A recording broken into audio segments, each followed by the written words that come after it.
वज़ीर-ए-आज़म शहबाज शरीफ ने रात गए ये ऐलान किया था कि पेट्रोल की कीमतें जो हैं वो कम की जा रही हैं। 80 रुपए उन्होंने लेवी कम की थी और जिससे उन्होंने आवाम को नवीद सुनाई थी कि इससे महंगाई का भी खात्मा होगा और आम आदमी को रिलीफ मिलेगा। लेकिन इस सारी तकरीर में डीजल के हवाले से उन्होंने कोई रिलीफ नहीं दिया और डीजल जो है वो इस वक्त पाकिस्तान में 520 रुपए से ज्यादा कीमत में फरोख्त हो रहा है। ये वो मसला है जिसका डायरेक्ट जो है वो असर आम आदमी पर पड़ रहा है, क्योंकि पाकिस्तान में जितनी भी चीजों की नकलो अमल होती है वो सारी बड़ी गाड़ियां जो हैं वो डीजल पर चलती हैं और डीजल की डिमांड इस वक्त पाकिस्तान में ज्यादा है, बहुत ज्यादा। 520 रुपए पर लीटर जब एक ट्रक वाला, एक डंपर वाला, एक ट्रॉलर जो वाला जो जब वो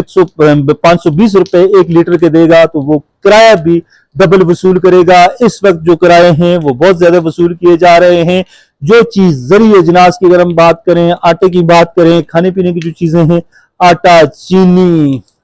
डालडा, चावल, हर चीज जो है वो महंगी होती जा रही है और जो कीमत 1 रुपए की किसी चीज की थी तो वो 1.5 रुपए हो गई है। तो ये की जा रही थी कि जिस तरह अवामी एक प्रेशर बना था, अवामी जो गम गुस्सा था उसको खत्म करने के लिए तो ये की जा रही थी कि वज़ीर-ए-आज़म शहबाज शरीफ इस चीज का ऐलान करेंगे कि डीजल की कीमतें भी कम की जाएं। लेकिन वज़ीर-ए-आज़म ने डीजल की कीमतें कम करने के बजाय सिर्फ पेट्रोल को तरजीह दी और आम आदमी का जो मसला है, पेट्रोल का मसला तो उन लोगों का था जो गाड़ियां चलाते हैं, मुतवसत तबके के लोग, लेकिन जो गरीब लोग हैं, जो डायरेक्ट जिनका तल्लुक जो है वो पेट्रोल डीजल के साथ है, डीजल के जरिए, ट्रक के जरिए अजनास आएंगी, गंदम आएगी, आटा आएगा, दीगर जो चीजें हैं वो सारी जिनका तल्लुक बड़ी गाड़ियों से है, वो चीजें उनकी कीमतें कम होने की बजाय बढ़ेंगी। और पाकिस्तान में जो सबसे आम तरीन एक इंडस्ट्री है कंस्ट्रक्शन की इंडस्ट्री, कंस्ट्रक्शन की इंडस्ट्री जो है वो बिल्कुल बैठ गई है। गुज़िश्ता दो दिनों से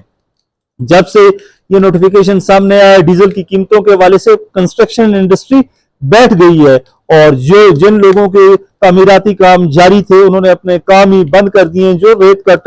ट्रक पहले 20 या 30 हजार रुपए में आता था अब 50 हजार रुपए में आ रहा है और जिसका किराया पहले 10 हजार था अब वो 15 से 18 हजार रुपए किराया वसूल कर रहे हैं, मांग रहे हैं। इतने पैसे कौन दे? सीमेंट की कीमत पहले ही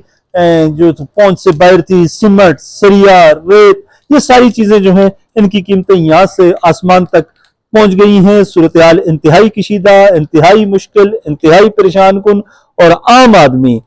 आदमी और कंस्ट्रक्शन इंडस्ट्री और दीगर जो सनतों से वाबस्ता लोग हैं उनकी ज़ुबू हाली जो है वो शुरू हो चुकी है और हुकूमत ने सिर्फ एक लॉलीपॉप देने की कोशिश की है, पेट्रोल की कीमतें कम करके लोगों को खुश करने की कोशिश की है। तो सूरत हाल ये है कि हर आदमी जो है वो परेशानी का शिकार है। पाकिस्तान में सरमायाकार भी परेशान है, गरीब भी परेशान है, मुतवसत तबके के लोग भी परेशान है। जंग अमेरिका, ईरान और इजराइल की हो रही है लेकिन असर जो है वो सबसे ज्यादा पाकिस्तान पर हो रहा है। लोग कहते हैं कि यूएई ने जो $2 अरब या $3.5 अरब मांगे हैं वापस,